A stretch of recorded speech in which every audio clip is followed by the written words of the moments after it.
Hello everyone, welcome to Medicine Mentor. Today we'll talk about gametogenesis and a few things about cell division. So first of all, what is gametogenesis? It is the process of division of diploid cells to produce new haploid cells, which is very simple.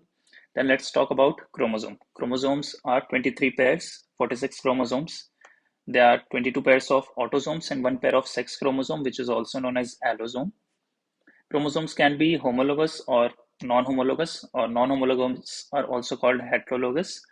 Example of non-homologous chromosomes is X and Y, and they are called non-homologous because they have different alleles, whereas homologous chromosomes, they have equal number of chromosomes and same amount of DNA.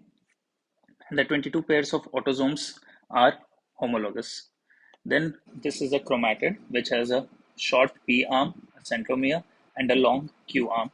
Then DNA replication takes place in the S phase of interphase, and it will give rise to a chromosome, which consists of two sister chromatids. This is chromatid number 1 and this is chromatid number 2, and it will be connected at a centromere.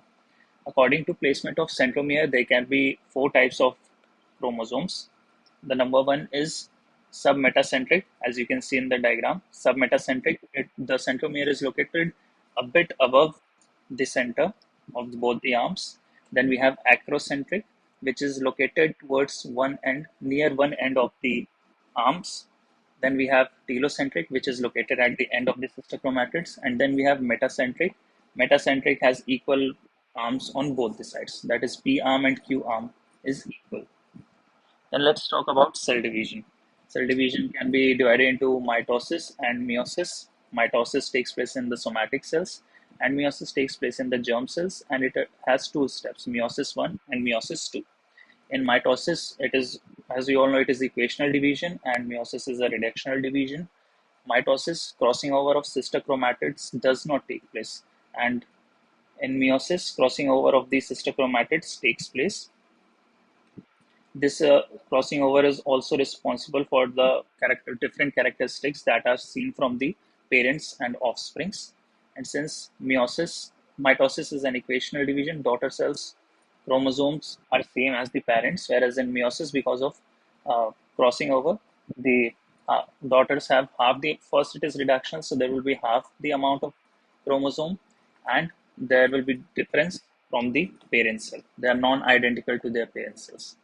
Gametogenesis. As we know, gametogenesis is formation of haploid cells from diploid cell. First step is first meiotic division, in which chromosome separation takes place, and it will form a diploid cell.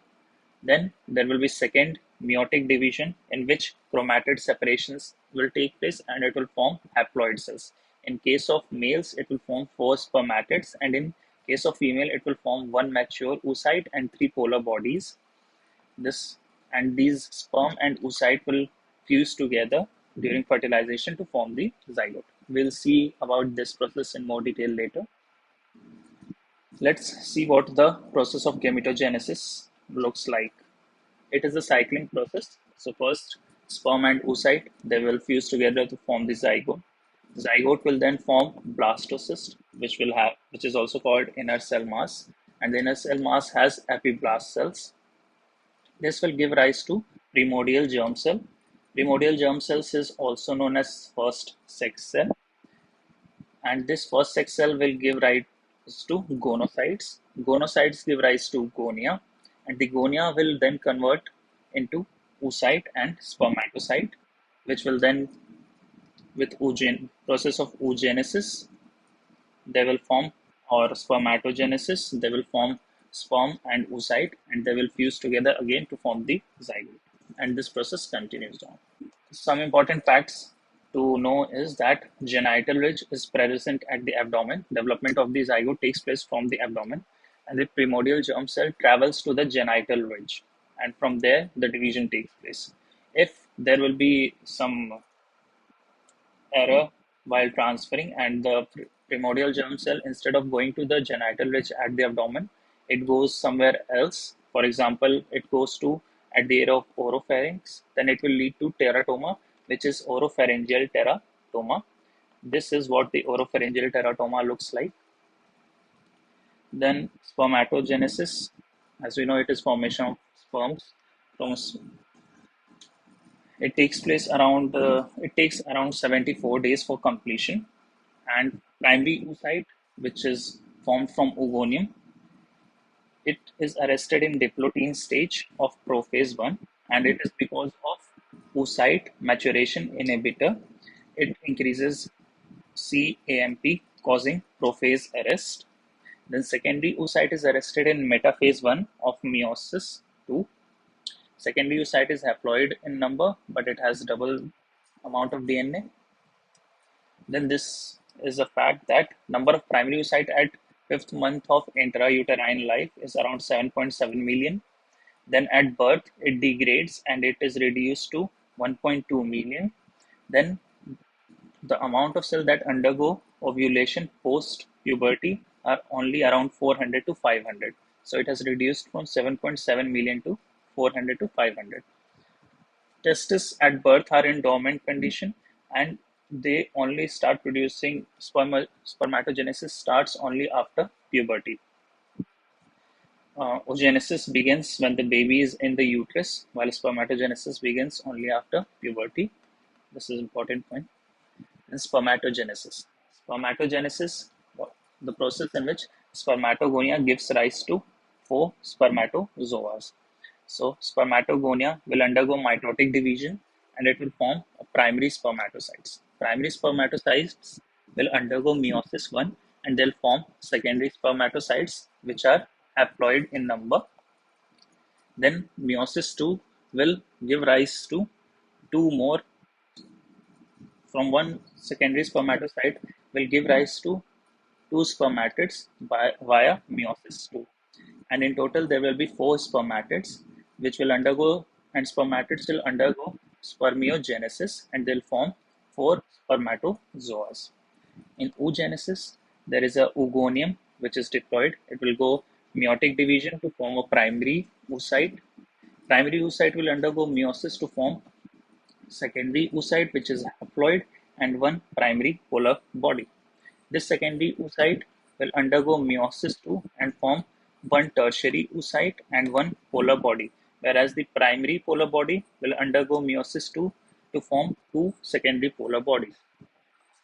And finally, there will be one mature ovum and there will be three polar bodies at the end of oogenesis. So, few points to remember here is that second polar body second polar body is only released after fertilization. Secondary polar body to be exact, these secondary polar bodies are only released after fertilization, and the first polar body, this is released after LH surge. LH surge occurs around 36 hours before ovulation, and the peak of LH, which is luteinizing hormone, is before 12 hours before ovulation. Here you can see this is day 1 to day 28. This is day 14 when ovulation will take place. LH surge takes place here, which is around before 36 hours before ovulation, and LH peak will be 12 hours before ovulation. And the most fertile period is from day 14 to day 17, which is 3 days, almost 3 days post ovulation is the most fertile days, and sperm can cause fertilization for 48 hours post ejaculation, and it survives in female for around 5 to 10 days. Nucleus of mature ovum is called female pronucleus and fuses with male pronucleus to form zygote. Now let's talk about some post-fertilization events. Post-fertilization on day 1, it will be a single cell stage. Day 2 will be two cell stage. Day 3 will be multicellular stage, which is called morula, which can be 12 stage, 16 stage, or 32 stage. And if it is more than 32 stage, it is called advanced morula. Day 4 will be formation of blastocyst. Blastocyst formation takes place at the end of the day 4, and it is covered by zona pellucida. On day 5, blastocyst hatches out of zona pellucida. On day 6, implantation takes place. Implantation is a week-long process, so it will take around 5 to 7 days, which we can say from day 6 to day 12.